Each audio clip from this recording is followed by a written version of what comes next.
오늘은 이웃을 위한 헌금이라는 제목을 가지고 함께 말씀을 나누도록 하겠습니다.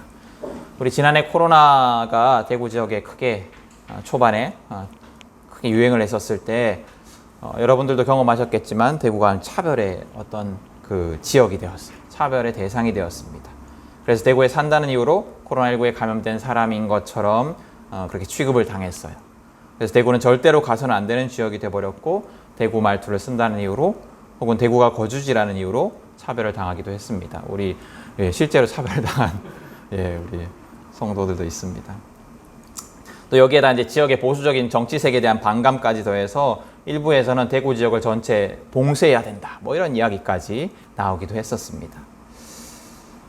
그러나 이 대구를 향한 차별과 혐오보다 더 큰 도움과 사랑의 손길이 있었습니다. 우리 교회도 교단 총회로부터 또 다른 지역의 교회들로부터 또 개인적으로 많은 재정적인 후원을 얻었고, 또 마스크 구하기 힘들어서 어려울 때 마스크와 같은 방역 물품도 우리가 받아서 여러분들이 함께 사용하기도 했었습니다. 그리고 또 우리 교회를 통해서 지역의 보건소, 어려운 이웃들, 힘든 교회에 많은 지원들이 전달되었습니다. 저는 그 일을 겪으면서 우리 교회가 홀로 있지 않다라는 큰 위로를 얻었습니다. 지역의 교회가 어려움을 겪고 있다는 소식에 교단과 지역과 심지어 나라를 뛰어넘어서 사랑의 손길이 이어진다는 것이 큰 사랑으로 다가왔습니다. 그래서 실제로 저도 개인적으로 호주에 있는 교회로부터 후원을 받기도 했었거든요. 그리고 또 우리 교회도 계속해서 우리가 받은 것만큼 어려운 이웃을 돕는 일에 최선을 다해야겠다라는 다짐을 하기도 했었습니다. 물질에는, 돈에는 이처럼 사랑이 담길 수가 있어요. 어려운 이웃을 위한 후원과 헌금은 귀한 사랑의 도구, 전달 도구가 될 수 있습니다. 돈은 냉혹하지만 않습니다. 돈은 지배의 도구로만 사용되지 않습니다. 돈은 하나됨과 위로와 사랑의 도구가 될 수 있습니다. 오늘 바울과 고린도 교회는 어떤 상황 앞에 처해 있냐면 가난한 예루살렘 교회를 돕고자 하는 상황 앞에 처해 있었습니다. 여러분 알다시피 예루살렘 교회는 제일 처음 세워진 교회예요. 제일 처음 세워진 교회로서 모든 교회의 어머니와 같은 위치를 가지고 있었습니다. 그런데 이유는 알 수 없지만 예루살렘 교회가 경제적으로 굉장히 궁핍한 상태에 처해 있었습니다. 그래서 바울은 이스라엘 외의 지역에 있는, 이방 지역에 있는 교회들이 헌금을 해서 이 예루살렘 교회를 도왔으면 좋겠다라는 생각을 가지고 여러 교회들에게 이 헌금을 독려하기 시작합니다. 근데 사실 이 바울의 입장에서 예루살렘 교회가 되게 편한 교회는 아니었습니다. 왜냐하면 예루살렘 교회가 바울을 별로 좋아하지 않았기 때문이에요.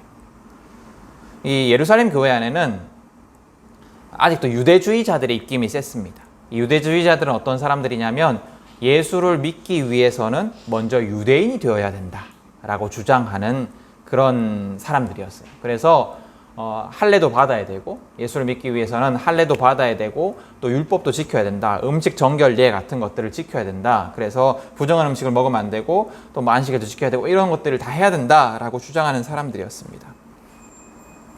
근데 그들이 할례도 강조하지 않고 율법도 강조하지 않는 이 바울을 볼 때 마음에 들지 않았어요. 바울도 그걸 잘 알고 있었습니다. 근데 그럼에도 불구하고 개인적인 감정이 어떠했는가와 상관없이 바울은 예루살렘 교회를 돕기 위해서 애를 씁니다. 그래서 그 신약 성경에 있는 바울의 서신서에 보면 예루살렘을 향한 헌금에 대한 내용들이 자주 등장을 하고, 또 여러 교회에 대해서 그걸 독려하고 있고, 또 헌금을 한 것에 대해서 칭찬하고 있습니다. 왜 바울이 그토록 애를 썼을까요? 여러 가지 이유가 있겠지만 여기에서 우리가 주목해 보고자 하는 것은 바울이 이 헌금을 통해서 예루살렘 교회와 이방 지역에 흩어져 있는 교회가 하나된 공동체다라는 것을 보여주고 싶었던 것 같습니다. 설교를 시작하면서 물질이 사랑의 도구가 될 수 있다고 말씀을 드렸고, 또 코로나 상황 속에서 우리 교회가 받은 여러 가지 후원들에 대해서 말씀을 드렸습니다. 그리고 제가 그 후원을 통해서 우리 교회가 홀로 있지 않고 커다란 믿음의 공동체 안에 있다라는 것을 경험했다라고 말씀을 드렸어요. 바울이 의도했던 게 그런 것 같아요. 여러분, 물질에는 사람의 마음과 관심이 담겨질 수밖에 없습니다. 내가 가장 많은 돈을 어디에 쓰고 있느냐를 보면 내 관심이 무엇인지, 내가 뭘 좋아하는지를 알 수가 있어요. 또 내가 무엇에 가장 중요한 가치를 두고 있는지를 알 수가 있습니다. 그래서 내가 돈을 어디에 많이 쓰고 있는가를 보면 내가 뭐 음식에 중요한 가치를 두고 있는지, 내가 내 몸을 가꾸는데 중요한 가치를 두고 있는지, 뭐 또 내가 유흥하는 일에 더 중요하게 생각하는지, 내가 취미를 즐기는 일에 더 중요하게 생각하는지, 뭐 여러 가지 것들을 알 수가 있어요. 그래서 연애할 때 가장 많은 돈을 쓰는 곳이 어디예요? 그 상대방과 어떤 뭔가를 이렇게 상대방에게 많이 쓰죠, 그죠? 그런 거죠. 그때는 제일 중요한 게 그 상대방이니까. 사람의 마음이 돈에 담겨 있다라는 겁니다. 그래서 여러 교회들이 예루살렘 교회를 위해서 헌금한 그 물질에는 예루살렘 교회를 향한 사랑과 관심이 담겨져 있을 수밖에 없습니다. 그리고 그것이 예루살렘 교회의 사람들을 감동시켰을 거예요. 또 이방 교회들도 헌금을 모으면서 그냥 돈을 모은 것이 아니라 예루살렘 교회를 위해서 기도했을 것이고 또 관심을 기울였을 겁니다. 그냥 돈을 주는 것이 아니라 그 안에는 관심과 사랑이 담겨져 있었던 거죠. 그러면서 이방 교회와 예루살렘 교회가 그리스도 안에서 하나됨을 경험할 수 있었던 겁니다. 근데 이제 문제가 있었어요.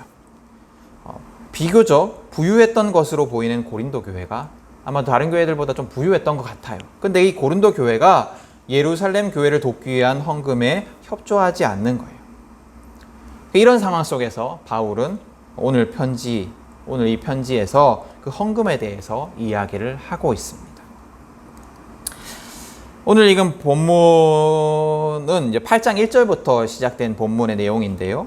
이 내용, 8장 1절부터 오늘까지 본문 내용을 살펴보면 바울이 되게 조심스럽게 이야기를 하고 있습니다. 사실 이 돈에 대해서 얘기를 한다는 것이 굉장히 조심스럽잖아요. 그래서 바울도 마찬가지였던 것 같아요. 그래서 조심스럽게 이야기를 하고 있는데 첫 번째로 바울은 이것이 고린도 교회가 스스로 한 약속이다라는 것을 상기시키고 있어요. 이 헌금이 바울이 강요한 것이 아니고 바울이 명령한 것이 아니고 고린도 교회가 스스로 약속한 것이다라는 것을 상기시키고 있습니다. 6절 말씀을 보면 바울이 이렇게 기록을 합니다. 그래서 우리는 디도에게 청하기를 그가 이미 시작한 대로 이 은혜로운 일을 여러분 가운데서 완수하라고 하였습니다. 이렇게 기록을 하고 있어요. 그들이 이미 시작했다라는 거죠. 그리고 11절에서도 보면 오늘 읽은 본문 11절에서도 보면 그러므로 이제는 그 일을 완성하십시오.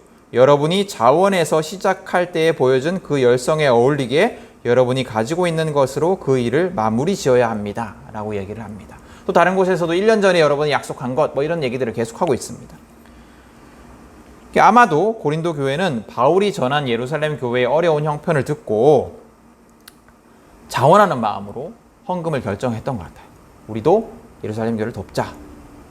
근데 그 마음이 계속 이어지지가 않았어요. 그 당시에는 그런 마음을 먹었는데 추측해 보면 여러 가지 이제 그 사이 일들이 있었던 거죠. 어떤 일들이 있었을까? 뭐 바울의 사도성에 대해서 고린도 교회가 계속 의심하거든요. 바울이 정말로 예수님 만난 사도냐? 뭐 이런 것에 대해서 계속 의심하거든요. 그래서 바울의 그 사도성에 대한 불신, 또 이 고린도 교회가 안에 좀 일들이 많이 있었습니다. 그래서 자기 교회 안의 문제들로 인한 어떤 뭐 갈등 이런 것들 때문에 헌금을 보내려고 했지만 보내지 않았던 것 같아요.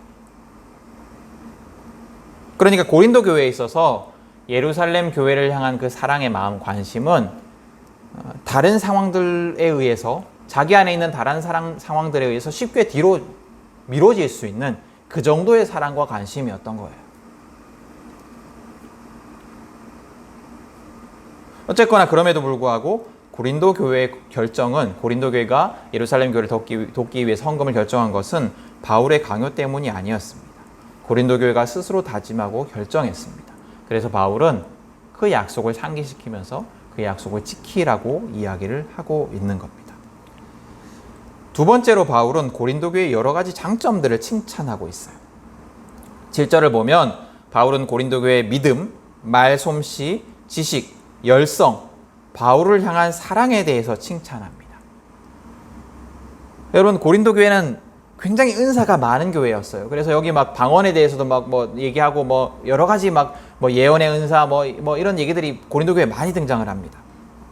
그래서 바울이 그 은사들에 대해서 칭찬하면서도 사랑의 은사에 대해서 강조하면서 그런 것들을 자랑하지 말아야 꾸짖는 내용들도 고린도 전후서에 보면 나옵니다. 그만큼 은사가 많은 교회였어요. 뛰어난 믿음도 있었고 말을 잘하는 은사도 있었고 말씀에 대해서도 잘 알았고 말씀을 알기 원하는 열정도 가득했습니다. 그러니까 아주 훌륭한 설교자도 있었고 또 말씀을 잘 들었고 막 말씀을 대로 살기를 원한 말씀을 막 알기를 원한 열정도 있었고 여러 가지 것들이 있었다라는 거예요. 근데 그에 걸맞지 않게 남을 돕는 일에는 인색했습니다. 여러 가지 많은 은사들도 있고 많은 뭐 풍부한 은혜들도 있고 막 기쁨들도 있었지만 그에 걸맞지 않게 남을 돕는 일에는 인색했습니다. 그래서 바울은 고린도 교회가 다른 은사에 걸맞게 남을 돕는 일에도 뛰어나기를 요구합니다. 이 고린도 교회의 모습을 보면 고린도 교회는 하나님과 자신들의 관계에서 만족하며 누리는 그 교회였던 것 같아요. 하나님과 자신들의 관계에서 만족함. 많은 은사들이 나타나고 기도에 열심히며 예배를 통한 은혜를 누렸습니다. 지금식으로 상상해 보면 막 뜨거운 예배와 찬양이 있고 기도를 통해서 막 여러 가지 놀라운 은사들이 막 나타나는 교회였고 또 성경 공부와 제자 훈련에 열심을 다하는 교회였고 탁월한 설교자가 있는 교회였어요. 교회 예배만 참석하면 막 늘 막 내가 은혜 받았다 이러고 돌아가는 교회였던 것 같아요. 근데 그랬지만 이 고린도 교회는 굉장히 이기적이었던 거예요. 자기가 누리는 것만 생각했던 거예요. 자기가 누리는 것만 생각하고 이웃을 향한 사랑이 전혀 없었던 교회인 것 같습니다. 그래서 자기들의 상황이 최우선이었고 이웃에게 시선이 가 있지 않고 자신들에게 시선이 집중되어 있었습니다. 나에게 집중되어 있었어요. 우리 교회에 집중되어 있었어요. 근데 여러분 이런 모습이 제가 지금 부정적으로 말씀드리고 있지만 또 바울이 그것을 부정적으로 얘기하고 있지만 실제로 그런 교회를 여러분이 갔다. 그러면 그게 나빠 보일까요? 엄청 나쁜 교회처럼 보일까요? 아마 좋은 교회로 보일 거예요. 부흥하는 교회고 정말 뜨거운 교회라고 생각할 겁니다. 많은 교회들이 모습이 이런 교회, 모든 교회는 아니겠지만 또 대부분의 교회들이 잘 섬기고 있겠지만 어떤 교회들은 이런 모습들을 가지고 있을 거예요. 또 어쩌면 많은 교회들이 이런 교회를 꿈꾸고 있을지도 모릅니다. 또 우리의 모습도 마찬가지예요. 대부분의 우리의 모습이 이런 모습이 아닐까요? 나에게 집중되어 있는, 나에게 시선이 가 있는, 그래서 하나님과 나와의 관계에서 누리는 어떤 은혜들만을 구하는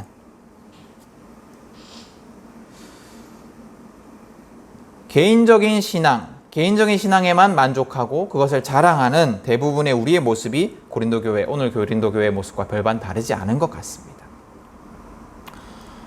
또 세 번째로 바울은 마케도니아에 있는 교회들과 예수님의 예를 들어서 이야기를 하고 있습니다. 이 마케도니아 지역은 지금으로 말하면 어디냐면 그리스 북부 지역입니다. 그리스의 무슨 반도 있잖아요. 필로폰, 뭐 이름은 잘 모르겠는데 하여튼 그 반도 위쪽에 있는 그 북부 지역입니다. 그 마케도니아 지역에는 여러 교회들이 있었습니다. 우리가 성경에 자주 등장하는 빌립보, 데살로니가, 교회 외에도 베레아라는 교회 같은 그런 교회들이 있었습니다. 근데 이 교회들은 아주 형편이 어려운 교회였던 것 같아요. 아주 힘든 교회였어요. 성경에 보면 경제적으로 아주 궁핍한 교회였습니다. 교회가 어렵다는 것은, 여기서 말하는 교회가 어렵다는 것은 그곳에 속한 사람들의 살림이 어렵다는 말과 똑같습니다. 이유는 알 수 없지만 예루살렘 교회만큼 혹은 더 어려운 경제적 형편의 교회들이 이 지역의 교회들이었어요. 그래서 바울은 그런 교회들에게 헌금을 권면하지 않습니다. 예루살렘 교회를 돕자라고 권면하지 않았습니다. 그런데도 마케도니아 지역에 있는 교회들은 자기들이 예루살렘 교회를 돕는 그 특권에 동참하기를 간절히 요청합니다. 그들은 구제하는 것을 특권으로 알았어요. 왜냐하면 구제하는 것, 이웃을 돕는 것, 이웃을 사랑하여 돕는 것은 예수님으로 인해 은혜를 입은 자만이 할 수 있는 그런 특권이라고 생각했기 때문에, 예수를 믿는 자만이 할 수 있는 일이라고 생각했기 때문입니다. 여러분, 예수님으로 인해서 은혜를 입은 자, 그래서 그 안에 성령님이 계시는 자는 그리스도의 은혜가 그의 마음을 역동적으로 변화시키셔서, 그의 마음을 변화시키셔서 사랑의 마음을 부어주시고 남을 돕게 하십니다. 그런 일들이 우리 안에 일어나야 하고 이루어집니다. 이기적인 인간의 본성이 아니라 이타적인 그리스도의 본성을 따라 살도록 변화시켜 주시는 것이 성령의 역사예요. 그러므로 은혜 입은 자는 기꺼운 마음으로 즐거운 마음으로 어려운 이들을 돕는 일에 자신의 것을 내어줄 수 있습니다. 기쁜 마음으로, 그렇기 때문에 기쁜 마음으로 어려운 자들을 돕는 것은 은혜 안에 있는 그리스도의 특권이에요. 그 당시에는 이렇게 남을 돕는 것, 이것이 굉장히 그러니까 우리는 그래도 남을 도와야 된다 뭐 이런 가치들을 배우고 학습하지만 그 당시에는 그런 생각들이 거의 없었던 것 같아요. 그래서 예전에 한번 말씀드렸는지 모르겠지만 로마의 흑사병이 돌 때 남을 위해서 막 돕는 그리스도인들이 굉장히 신선하게 다가왔고 놀랍게 다가왔다라고 제가 말씀을 드린 적이 있습니다. 그러니까 그런 시대였어요. 그런데 남을 돕고자 하는 마음이 있다라는 것, 이것은 그리스도인만의 특권이었던 거죠. 마케도니아 지역의 교회들은 자기들이 쓰고 남은 것을 헌금한 것이 아닙니다. 그들은 할 수 있는 것보다 더 많은 것을 예루살렘 교회를 돕기 위해서 드렸어요. 이 마케도니아 교회들의 모습은 자기의 믿음과 은사를 자랑하면서도 그리스도의 은혜로 인한 변화가 없는, 놀라운 은사를 누렸는데 그 마음속에 그런 변화가 없었던 거죠. 성령의 그 은혜로 인한 역동적인 변화가 없었던 거예요. 남을 돕고자 하는 마음, 사랑하는 마음이 없었던 거예요. 고린도 교회는. 그런 이 고린도 교회와 아주 대조되는 모습입니다. 이걸 보면 우리가 어떤 그 기도 안에 누리는 기쁨, 예배 안에 누리는 기쁨, 은사, 뭐 열정 이런 것들이 우리의 신앙을 나타내는 것이 아닐 수 있다라는 것을 볼 수가 있어요. 우리 안에 있는 그 마음의 변화, 이웃을 향한 사랑의 마음, 그리스도의 사랑으로 충만한 마음, 이 마음의 변화가 없다면 그 사람이 얼마나 많은 뭐 어떤 은사를 누리고 얼마나 많은 기도를 하고 막 열정을 가지고 있고 하나님을 향한 열정이 있고 이런 것은 그렇게 큰 의미가 없는 거예요. 바울은 또 하나의 예를 듭니다. 그것은 그리스도의 예입니다. 바울은 말하기를 예수님은 부요한 자이지만 우리를 위해서 가난해지셨다라고 얘기를 합니다. 여러분, 여기에서 예수님을 부요하다라고 말할 때 왜 예수님을 부요하다라고 말했을까요? 예수님이 돈이 많아서 뭐 이런 얘기일까요? 예수님은 하나님의 아들이요 하나님과 같은 분이십니다. 신이세요.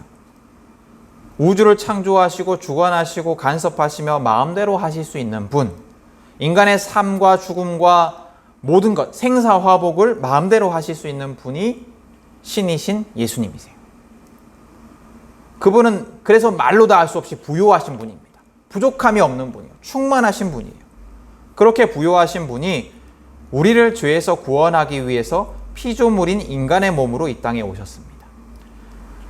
말로 설명할 수 없이 부요하신 신이 인간의 모습으로, 피조물의 모습으로 가난해지셨습니다. 차원이 다른 존재로부터 차원이 다른 존재로까지 낮아지셨습니다. 여러분, 우리는 정치 지도자들의 소탈한 모습에 막 감동해요. 옛날 어른들, 우리 박정희 대통령이 논에 가가지고 모내기 하는 농부들과 막 막걸리 나누고 이런 장면 보면서 막 굉장히 감동하시거든요. 어떻게 대통령이 소탈하게 저렇게 막걸리를 농부들과 마시고 있을까?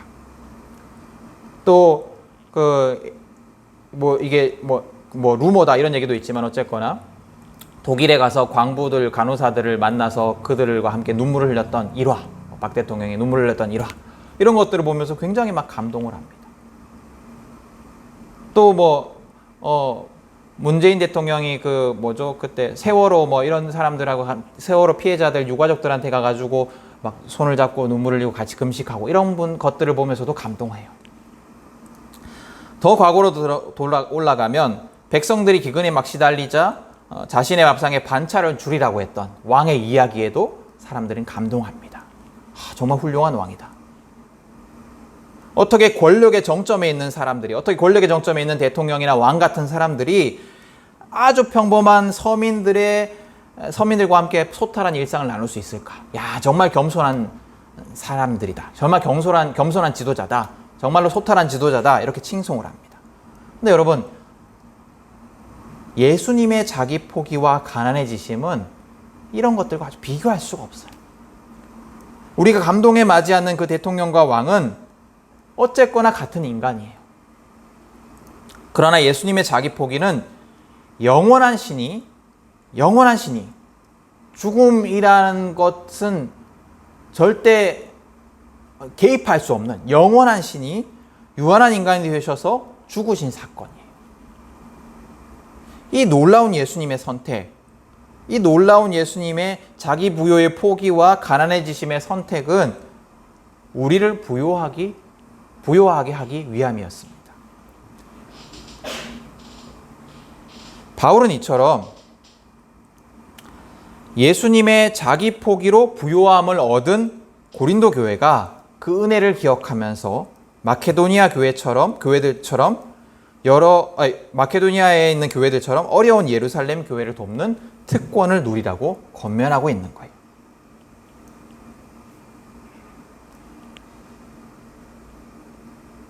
네 번째로 바울은 이 헌금에 대해서 억지로 하는 것이 아니라 기쁜 마음으로 각자의 형편에 맞게 해야 된다라고 권면하고 있습니다.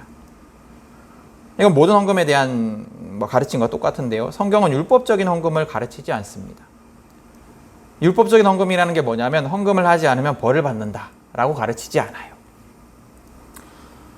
성경이 가르치는 헌금은 뭐냐면 하나님에 대한 경외와 사랑, 하나님의 주인 되심에 대한 인정을 헌금뿐 아니라 모든 것을 통해서 표현하기를 원하시는 것이 성경의 가르침이에요. 그래서 헌금이라는 것은 내 모든 것이 하나님의 것입니다 라는 고백이에요. 그렇기 때문에 헌금은 이미 받은 은혜에 대한 감사의 표현이지 그것을 통해서 복을 받으려는 수단이 아닙니다. 그리고 헌금은 각자의 형편에 따라 하는 거예요. 절대적인 액수가 마음을 표현하지 않습니다. 형편에 따른 최선이 귀한 것이에요. 그래서 많이 낸 자가 자기의 헌금을 자랑할 수도 없고 또 적게 낸 자가 그것을 부끄러워할 필요도 없습니다. 마지막으로 바울은 이웃을 돕기 위한 헌금은 하나님의 뜻이다라고 가르치고 있습니다. 하나님은 누군가의 것을 빼앗아서 억지로 평균을 맞추시는 분이 아닙니다. 공산주의 독재가 그런 거잖아요. 자본을 가진 자들의 것을 강제로 다 빼앗아서 국가의 것으로 만들고 그것을 강제로 배분합니다.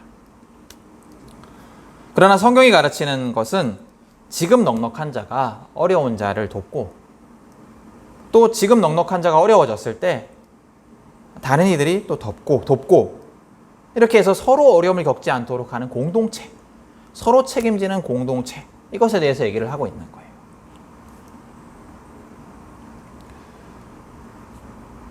여러분, 오늘 바울은 고린도 교회에 예루살렘 교회를 돕기 위한 헌금을 권면하고 있습니다. 바울의 권면을 보면 그 속에는 아주 중요한 어떤 가르침이 있어요. 뭐냐면 모든 교회는 한 공동체다라는 거예요. 모든 주님의 교회는 한 공동체이므로 서로 상관없는 것처럼 남처럼 여기지 말고 어려운 그 자들을 도우라는 겁니다. 그래서 어려움을 함께 이겨내는 공동체, 서로 돕는 교제를 통해서 더욱더 하나 되는 공동체가 되어야 된다라고 가르치는 것 같습니다. 교회 안에서도 그런 모습이 있어야 하고 교회 간에도 그런 모습이 있어야 된다라는 거죠. 근데 이것은 그리스도 안에서만, 그리스도인 사이에서만 이루어져야 하는 것은 아니라고 생각해요. 교회 안에서만, 교회들끼리만, 믿는 자들끼리만 이런 게 아닌 거예요. 교회는 더 나아가서 세상을 한 공동체로 만드는 일에 애를 써야 합니다. 여러분, 코로나로 인해서 전 세계가 밀접하게 연결되어 있다는 것이 다시 한번 드러났어요. 한 지역에 있는 전염병이 그 지역에만 영향을 미치지 않습니다. 정말로 순식간에 전 세계에 다 퍼져버려요. 또 한 나라가 방역에 성공한다 하여도 전 세계가 위기 속에 있으면 그 성공은 성공이 아니고 언제든 위협당할 수 있다는 것을 지금 우리는 경험하고 있습니다. 지금 이스라엘도 방역에 성공했다라고 했는데 지금 변이 바이러스 때문에 다시금 실내에서는 마스크를 쓰도록 방역이 강화되고 있다고 해요. 약간 걱정이 됩니다. 우리 이제 내년쯤 되면 괜찮지 않을까 이랬는데 지금 델타 플러스 이런 바이러스들, 변이 바이러스들이 계속 생기면 어떻게 될지 모르겠어요. 또 한 나라 안에서도 이 코로나로 인해서 서로에게 영향을 미친다라는 것이 굉장히 크게 다가오고 있어요. 근데 긍정적인 면으로 보면 이런 거예요. 한 나라 안에 코로나로 인해서 더 많은 수익을 얻은 사람들이 있어요. 이를테면 배달, 이런 관련된 업체들, 언택트에 관련된 그런 업체들은 엄청나게 많은 수익을 얻고 있다고 합니다. 그렇지만 반면에 굉장히 큰 위기 속에 있는 사람들도 있습니다. 자영업자들, 이런 분들. 근데 이제 이런 일들이 벌어지니까 나라 안에서 이런 고민들이 생기고 있어요. 어떻게 하면 이 불평등을 좀 서로 책임을 질 수 있을까? 어떻게 하면 이 경제적인 불평등을 좀 해소할 수 있을까? 그래서 기본소득과 같은 소득의 재분배에 대해서도 좀 더 실제적인 고민들이 이루어지고 있습니다. 근데 반면에 공동체를 깨트리는 이기심도 드러나고 있습니다. 백신 확보를 둘러싼 강대국의 사재기로 인해서 부자 나라에서는 백신의 유효기간이 막 임박해가지고 폐기해야 되는 상황이 벌어지고 있고, 가난한 나라는 백신을 구하지 못해 자포자기하는 상황이 벌어지고 있습니다. 미국 같은 나라는 지금 얀센 백신 이런 거 막 남아 돌아가지고 어떻게 처치해야 될지 모른다고 고민하고 있다고 하잖아요.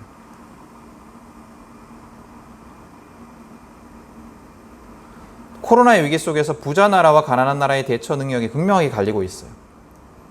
또 코로나의 발생 지역인 중국을 비롯한 아시아인들에 대한 차별과 린치도 일어나고 있습니다. 니들 때문에 우리가 힘들어지고 있다. 이런 린치들. 또 우리나라 안에서도 코로나에 걸린 사람들이 이제 병에 낫고 복귀를 했는데 막 직장에서 잘리는 일들, 이런 일들이 벌어졌습니다. 코로나 이전에도 코로나로 인한 상황 외에도 우리는 난민, 외국인 노동자, 이주민, 탈북자, 성소수자, 장애인에 대한 차별과 권리, 인권의식의 갈등 속에 있습니다. 지금. 또 남성과 여성의 갈등, 세대 간의 갈등 등 어떤 갈등들이 계속 일어나고 있냐면 자꾸 내 그룹과 외부의 그룹을 나누고 내 편, 네 편을 막 차별하고, 그러니까 내 그룹이 아닌 자들을 차별하고 막 배제하려는 그런 이기심들을 우리가 경험하고 있습니다. 공동체가 자꾸 깨어지는 상황. 이런 상황 속에서 그리스도인은 어떻게 행동해야 될까요? 교회는 사회 속에서 어떤 역할을 해야 될까요? 오늘 성경은 믿는 자들이 서로 하나 된 공동체라는 생각을 가지고 서로를 용납하고 도와야 된다. 서로를 사랑해야 된다라고 말합니다. 그리고 더 나아가서 세상을 그렇게 만들어야 된다라고 가르치고 있어요. 아까 말씀드렸지만 초기 그리스도인들이 교회 안에서 서로 돕고 어려움을 돌보던 모습은 로마가 흑사병으로 해서 큰 어려움에 닥쳤을 때 믿지 않는 자들을 향한 구제의 손길로 확장되었습니다. 마찬가지로 우리는 먼저 교회 안에서 서로 돕는 공동체가 되어야 합니다.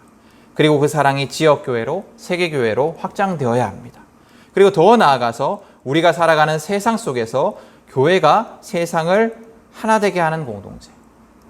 도움이 필요한 자는 그가 누구든지 돕는 공동체. 그래서 많이 거둔 사람도 남지 아니하고 적게 거둔 사람도 모자라지 아니하였다라는 하나님의 말씀이 이루어지는 세상을 만들어 가는데 사용되는 공동체가 되어야 합니다. 여러분, 어떤 사람들은 막 예수님이 성경이 어떤 정치 체제를 옹호한다라고 말하는 사람들이 있어요. 자본주의를 자유민주주의라고 말하면서 성경은 자유민주주의를 가르치고 믿는 자는 자유민주주의자가 되어야 한다라고 말하는 사람들이 있어요. 다시 말하면 자본주의자가 되어야 된다. 예수를 믿는 사람들은. 근데 성경은 그런 걸 가르치지 않아요. 성경은 공산주의나 자본주의를 따르라고 가르치지 않습니다.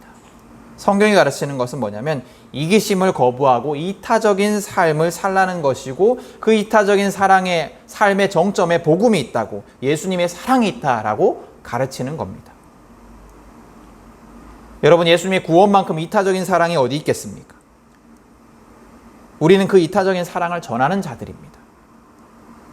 입술로만 전해서는 안 돼요. 우리는 그 이타적인 사랑을 전하는 자들입니다. 우리가 하나님의 일에 사용되는 도구들이 되기를 원합니다. 우리가 예수님의 자기 포기의 은혜로 구원받은 자라면 우리 안에 예수님의 은혜가 일하실 것입니다. 우리를 변화시킬 것입니다. 이기심을 따라 나만을 위해 살아가는 사람은 은혜 안에 거하는 자가 아닙니다. 구원받은 자가 아닙니다. 이웃을 위해서, 어려운 자들을 위해서 그리스도께 받은 은혜대로 기쁨으로 내어놓을 수 있는 자, 어려움이 닥친 자들을 보면 돕고 싶어하는 공동체, 이런 공동체가 우리 교회가 될 수 있기를 축복합니다. 여러분, 오늘 말씀을 기억하십시오. 바울은 고린도 교회가 어려운 이웃을 돕는 일에 최선을 다하기를 권면합니다. 그것은 예수님의 은혜로 구원받은 자들이 마땅히 따라야 하는 그리스도의 사랑이기 때문입니다. 우리는 자기를 낮추시는 그리스도의 사랑으로 구원받은 자들입니다. 우리는 그 사랑으로 어려운 성도를 돕고, 어려운 교회를 돕고, 이웃을 돕고, 세상을 돕는 교회가 되어야 합니다. 이를 위해서 기꺼운 마음으로 헌금하는 교회가 되어야 합니다. 작년 우리 교회가 많은 도움을 받고 난 후에 또 조금 시간이 지나서 온 나라가 힘들어지고 온 세계가 힘들어졌어요. 그러면서 저에게 죄송한 마음이 있었습니다. 우리를 도왔던 교회들, 또 사람들도 이젠 우리와 같이 어려워졌을 건데, 이런 마음이었어요. 우리가 도울 수는 없고. 그 죄송함을 갚을 길은 우리 교회가 그리스도의 본을 따라서 그분의 은혜와 사랑에 빚진 마음으로, 또 우리 교회를 위해서 도왔던 자들을, 또 돕는 자들에게 빚진 마음으로 어려운 자들을 돕는 특권을 누리기를 간절히 소망하는 것이라고 생각합니다. 여러분, 우리 교회가, 또 우리 교회에 속한 모두가 그런 마음을 품고 어려운 자들을 돕는 일에 열심을 다할 수 있기를 원합니다. 그렇게 애쓰는 우리 교회를, 그렇게 돕고자 우리의 것을 드리는 우리 교회를 하나님이 기뻐하실 것입니다. 주님께 기쁨이 되는 우리 교회가 될 수 있기를 간절히 축복합니다. 눈을 감고